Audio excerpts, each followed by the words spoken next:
Hello दोस्तों, आज हम रेडियो एक्टिविटी को डिस्कस करेंगे। रेडियो एक्टिविटी, इसको हिंदी में कहते हैं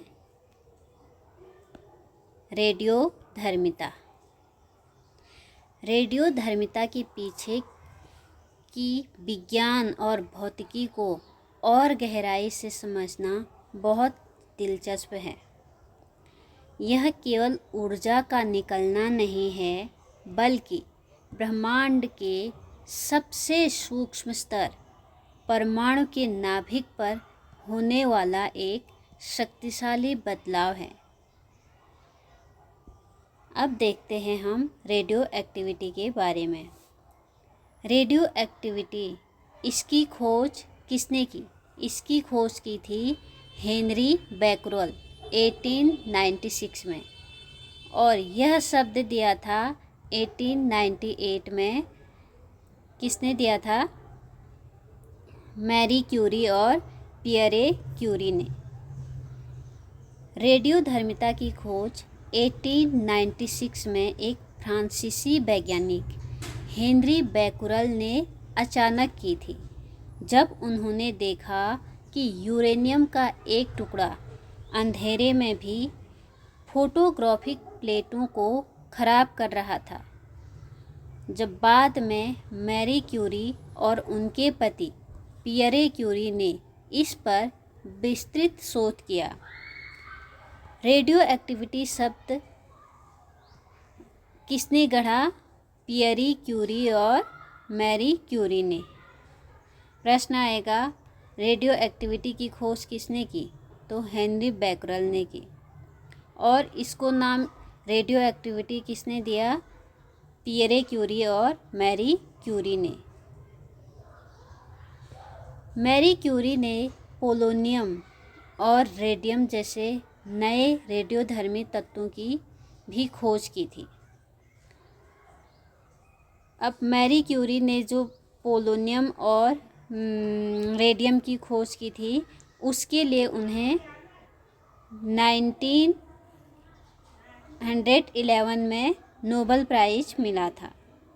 जबकि जो संयुक्त खोज थी रेडियो एक्टिविटी की, उसके लिए मैरी क्यूरी और पियरे क्यूरी को, दोनों को साथ में नोबेल प्राइज़ 1903 में दिया गया था, नोबेल प्राइज़। एक बार फिर से समझते हैं। रेडियो धर्मिता की खोज किसने की? हेनरी बैकरल ने की। नामकरण किसने किया? 1892 में पियरे क्यूरी और मैरी क्यूरी ने। और इस खोज के लिए उन्हें 1903 में नोबेल प्राइज़ मिला। फिर बाद में मैरी क्यूरी ने 1911 में पोलोनियम और रेडियम जैसे रेडियोधर्मी तत्वों की खोज की, जिसके लिए उन्हें 1911 में नोबेल प्राइज़ दिया गया। अब हम देखते हैं कि जो नाभिक है उसके अंदर क्या होता है। हमने देखा था ना, यहाँ पे रेडियो एक्टिविटी में नाभिक के अंदर होता है बदलाव, शक्तिशाली बदलाव होते हैं नाभिक के अंदर। नाभिक में क्या होता है? नाभिक पॉजिटिव चार्ज होता है, इसमें प्रोटॉन और न्यूट्रॉन रहते हैं। प्रोटॉन में पॉजिटिव चार्ज होता है, न्यूट्रॉन उदासीन होते हैं। ठीक है। अब हम देखते हैं कि नाभिक के अंदर क्या होता है। परमाणु के केंद्र नाभिक में प्रोटॉन और न्यूट्रॉन होते हैं। प्रोटॉन में क्या होता है? धनावेश होता है, और नाभिक भी क्या है? धनावेशित है। तो प्लस प्लस क्या करते हैं? समान चार्ज होने के कारण प्रोटॉन एक दूसरे को दूर धकेलते हैं, विद्युत चुंबकीय बल। और लेकिन एक बहुत ही शक्तिशाली बल, जिसे मजबूत नाभिकीय स्ट्रॉन्ग न्यूक्लियर फोर्स कहते हैं, उन्हें एक साथ बांधे रखता है। ये नाभिक है, इसमें न्यूट्रॉन और प्रोटॉन है। नाभिक में ऑलरेडी पॉजिटिव चार्ज है। ये पॉजिटिव चार्ज और प्रोटॉन का पॉजिटिव चार्ज इसको धकेलते हैं, ठीक है, एक दूसरे को दूर को धकेलते हैं। लेकिन यहीं पे क्या होता है, न्यूक्लियर फोर्स होता है, मजबूत नाभिकीय बल, जो इन्हें साथ में बांध कर रखता है। जब किसी परमाणु में न्यूट्रॉन और प्रोटॉन का अनुपात बहुत अधिक या बहुत कम हो जाता है, या जब नाभिक बहुत भारी हो जाता है जैसे यूरेनियम में, तो नाभिकीय बल उन्हें एक साथ बांध कर रखने में कमज़ोर पड़ने लगता है। ऐसे में नाभिक अस्थिर हो जाता है और खुद को स्थिर करने के लिए टूटता या कण बाहर फेंकता है। जब नाभिक का कण बहुत ज़्यादा भारी हो जाएगा तो न्यूक्लियर फोर्स उसका कम हो जाएगा। वो न्यूक्लियर फोर्स इनको आपस में बांधे नहीं रख पाता है, जिसकी वजह से क्या होता है, नाभिक क्या करता है, खुद को स्थिर होने के लिए टूट जाता है, छोटे छोटे कण बाहर निकाल देता है अल्फ़ा बीटा के रूप में। अब देखते हैं टाइप्स ऑफ डीके, क्षय की प्रक्रिया। ये क्षय की प्रक्रिया क्यों होती है, क्योंकि जो नाभिक होता है वो खुद को क्या करना चाहता है, स्टेबल करना चाहता है। जो भारी तत्व होते हैं उनमें जब बहुत ज़्यादा क्या हो जाता है, यूरेनियम नाभिकीय बल जब नाभिकीय बल कमज़ोर होता है तो क्या होता है, वो नाभिक अस्थिर हो जाता है और ख़ुद को स्थिर करने के लिए टूट जाता है और अल्फ़ा बीटा ये कण निकालता है बाहर। अब ये इन कणों को कैसे निकालता है उसको देखते हैं। पहला है डीके। जब कोई अस्थिर नाभिक होता है तो वह एक नए तत्व में बदल जाता है, इसे कहते हैं ट्रांसम्यूटेशन। प्रश्न आ सकता है कि ट्रांसम्यूटेशन क्या है। ट्रांसम्यूटेशन है अस्थिर नाभिक क्षय, जो नाभिक है उसका क्षय होता है और वो क्या करता है, नए तत्व में बदल जाता है। अब है क्षय बहुत टाइप के होते हैं, अल्फ़ा क्षय, बीटा क्षय, इस टाइप से।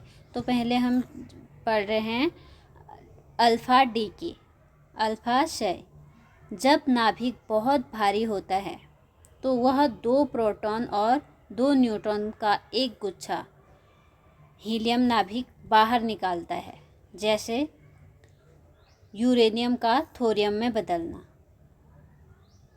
इस यूरेनियम का नाभिक जो है बहुत ज़्यादा भारी है तो क्या होगा, न्यूक्लियर फोर्स इसको आपस में बांधे रखने में असफल रहेगा। तो ये क्या करेगा, अपने आप को स्टेबल करने के लिए कुछ कणों को बाहर निकाल देगा। अब यहाँ पे हम देखते हैं, ये है यूरेनियम। इसका परमाणु क्रमांक Z होता है 92 और एटॉमिक मास होता है 238। इसको यूरेनियम का आइसोटोप कहते हैं। अब जो प्रोटॉन हैं कितने हैं, 92 हैं, और इसका एटॉमिक मास कितना है, 238 एटॉमिक मास प्रोटॉन और न्यूट्रॉन, ठीक है।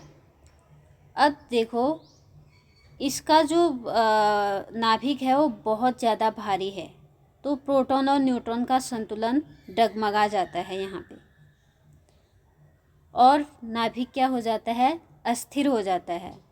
फिर नाभिक क्या करता है, अपने आप को स्थिर करने के लिए यूरेनियम का नाभिक अपने अंदर से एक अल्फा कण बाहर निकालता है।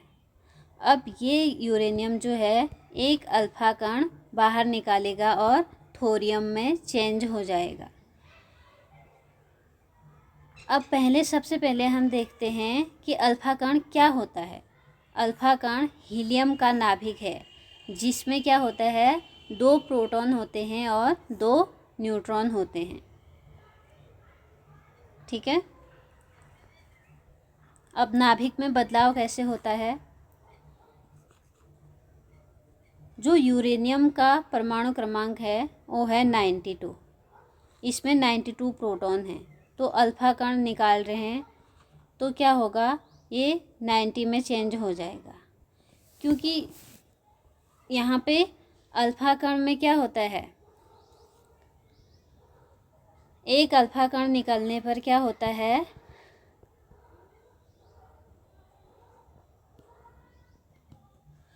यहाँ पे देखिए अल्फा कण, एक अल्फा कण निकलने पर अल्फा कण को हम 2He+4 से लिखते हैं। अब एक अल्फा कण निकलेगा तो यहाँ पे एटॉमिक नंबर 2 कम हो जाएगा, 92 से 90 हो गया, 2 प्रोटॉन बाहर निकल गए। और एटॉमिक मास, ये है एटॉमिक मास, यहाँ से 238 है, यहाँ 4 की संख्या में एटॉमिक मास कम हो जाएगा। इसमें 238 में -4 कर देंगे तो हमारा ये बन जाएगा 234। ये है थोरियम। अब यूरेनियम थोरियम में चेंज हो गया है। यूरेनियम का एटॉमिक नंबर होता है 92 और मास होता है 238। थोरियम का 19 और 234। और कितने अल्फा कण निकल रहा है, एक अल्फा कण निकल रहा है। और अल्फा कण को हम क्या कहते हैं, 2He+4 हीलियम का नाभिक है ये इसको निकाल देता है खुद को स्टेबल करने के लिए। अब देखिए यूरेनियम का थोरियम में बदलना। यूरेनियम जो है थोरियम में चेंज हो गया है। इसमें क्या हो रहा है, जो प्रोटॉन है वो 2 की संख्या से कम हो रहा है और जो उसका मास है वो 4 की संख्या से कम हुआ। हमने देखा यहाँ पे 92 में से -2 किया 90 आया और -4 किया 234 आ गया। अब देखिए ऊर्जा कहाँ से आती है। इस प्रक्रिया में जो थोरियम है, थोरियम और अल्फा कण बनते हैं। यहाँ पे बने हैं, एक थोरियम बना है, एक अल्फा कण बना है। इनका कुल वज़न यूरेनियम के शुरुआती वज़न से कम होता है। यहाँ पे देखिए इसका एटॉमिक मास क्या है, 234 है, इसका क्या है 238। तो 4 कम हो गया ना, 4 यूनिट कम हो गया। तो ये ऐसा क्यों हो रहा है, कह रहा है थोड़ा कम होता है। यह जो वज़न कम हुआ है वही आइंस्टीन के नियम के अनुसार भारी ऊर्जा में बदल जाता है। जो ये 4 यूनिट कम हुआ है वो ऊर्जा में चेंज हो गया है। क्या था आइंस्टीन का जो सूत्र है, mc² में चेंज हो जाता है। E का फॉर्मूला ये इसमें चेंज हो गया। यही ऊर्जा क्या होती है, रेडियो एक्टिविटी। अब देखिए क्या थोरियम स्थिर है। यूरेनियम से थोरियम भी यूरेनियम से क्या बना है, थोरियम बना है। ये भी क्या है, पूरी तरह से स्थिर नहीं है। यह भी आगे क्या करेगा, बीटा क्षय करेगा। क्यों करेगा, अपने आप को स्टेबल करने के लिए, क्योंकि इसका नाभिक भी भारी है। तो यह सिलसिला तब तक चलता है जब तक कि अंत में यह लेड में लेड में न बदल जाए। जब ये लेड में चेंज हो जाएगा तो स्थिर हो जाएगा। इसे कहते हैं रेडियो एक्टिव सीरीज। अब हम नेक्स्ट टॉपिक में रेडियो एक्टिव सीरीज पढ़ेंगे और बीटा क्षय पढ़ेंगे। बीटा क्षय में कैसे जो है थोरियम लेड में चेंज होता है, इसको भी डिस्कस करेंगे। आज के लिए इतना ही। Thank you.